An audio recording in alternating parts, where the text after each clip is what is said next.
హైదరాబాద్ లో ముంచుకొస్తున్న నీటి ఎద్దడిపై రేవంత్ రెడ్డి ప్రభుత్వం దృష్టి సారించాలన్నారు కేంద్ర మంత్రి కిషన్ రెడ్డి. తాగు అందక పలు బస్తీవాసులు ఇబ్బందులు ఎదుర్కొంటున్నారన్నారు. బీఆర్ఎస్ విధానాలను అమలు చేస్తున్న రేవంత్ సర్కార్ ప్రజల ముక్కుపిండి నీటి ఛార్జీలు వసూలు చేస్తున్నారన్నారు.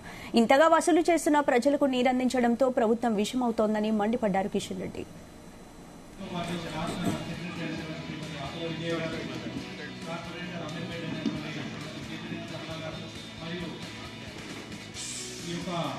అపార్ట్మెంట్స్ కమిటీ మెంబర్స్ అందరూ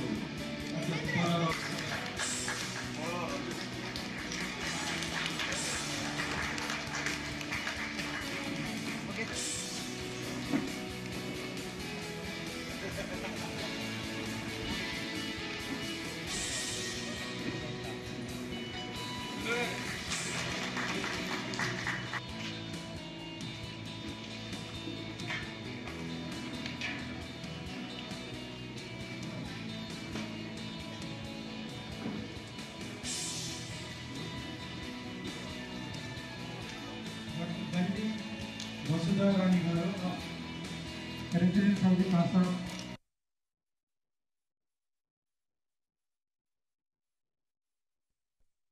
హైదరాబాద్ నగరంలో ఇప్పటికే నీటి ఎద్దడి ప్రారంభమైంది.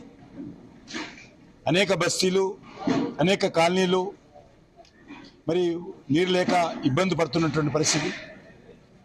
ముఖ్యంగా పేదవాళ్ళు ఇటు తాగే నీరు కొనుక్కోలేక, డ్రింకింగ్ వాటర్ లేక వంట చేసుకునేటువంటి పరిస్థితి లేనటువంటి పరిస్థితి ఉన్నది. కాబట్టి ఒక్కొక్క బస్తీలలో వాటరు 4 రోజులకు ఒకసారి వస్తున్నటువంటి పరిస్థితి ఉన్నది. నేను ఎక్కడ వెళ్ళినా కూడా ప్రచారంలో ప్రజల మొదటి ప్రశ్న ఈ యొక్క తాగినీటి ఎద్దడి. ప్రభుత్వము వెంటనే యుద్ధ ప్రాతిపదిక మీద ఈ యొక్క మంచినీటికి సంబంధించినటువంటి సమస్య పరిష్కారం కోసం తగు చర్యలు తీసుకోవాలి. పెద్ద ఎత్తున ప్రైవేట్ ట్యాంకర్స్ను, గవర్నమెంట్ ట్యాంక్స్ ఏవైతున్నాయో ట్యాంకర్ అన్నిటి కూడా తీసేసుకొని వాటి ద్వారా ప్రజలకు ఉచితంగా తాగునీరు అందించేటువంటి కార్యక్రమం చేపట్టాలి.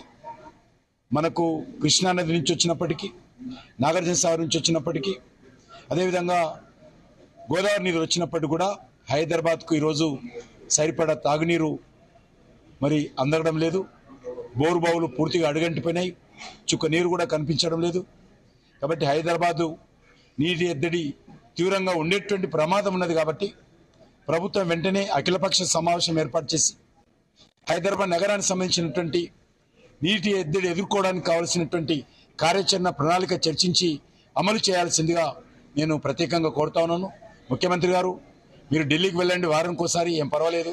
కానీ హైదరాబాద్ ప్రజల గురించి, తెలంగాణ ప్రజల గురించి కూడా కొద్ది ఆలోచన చేయాల్సిందిగా నేను కోరుతా ఉన్నాను.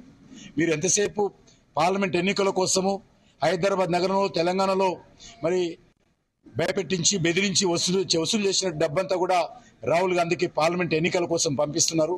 పంపండి, అది మీ వ్యవహారం కావచ్చు, కానీ ప్రజలను బెదిరించి పంపకండి.